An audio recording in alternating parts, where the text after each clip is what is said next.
Hello everyone, special executive চাকরি প্রার্থীদের জন্য রয়েছে একটি গুড নিউজ। সেই গুড নিউজটি হলো স্পেশাল এক্সিকিউটিভ পদে শীঘ্রই নিয়োগ করা হবে। আগামী 1 থেকে 1.5 মাসের মধ্যে স্পেশাল এক্সিকিউটিভ পদে নিয়োগ প্রক্রিয়া শুরু হবে। বৃহস্পতিবার রাজ্য বিধানসভায় জানালেন ভারপ্রাপ্ত মন্ত্রী টিঙ্কু রায়। মুখ্যমন্ত্রীর অনুপস্থিতিতে সংশ্লিষ্ট দপ্তরের স্বার্থ সংশ্লিষ্ট বিষয় নিয়ে বিভিন্ন প্রশ্নের উত্তর দিচ্ছিলেন তিনি। ভোটের আগে পুলিশে স্পেশাল এক্সিকিউটিভ নিয়োগের ঘোষণা দেওয়া হয়েছিল। বেকার যুবক যুবতীরা লাইন ধরে থানাগুলোতে আবেদনপত্র জমা দিয়েছিলেন।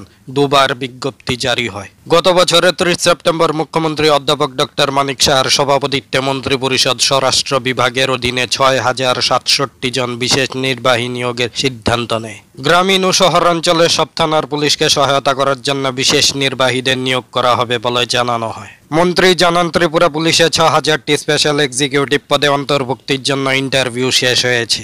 এই সংবাদটির মাধ্যমে কিন্তু আমরা বুঝতে পারি স্পেশাল এক্সিকিউটিভদের নিয়োগ প্রক্রিয়া কিন্তু শীঘ্রই সম্পন্ন করা হবে। তাহলে এই ছিল আজকের ভিডিওটি।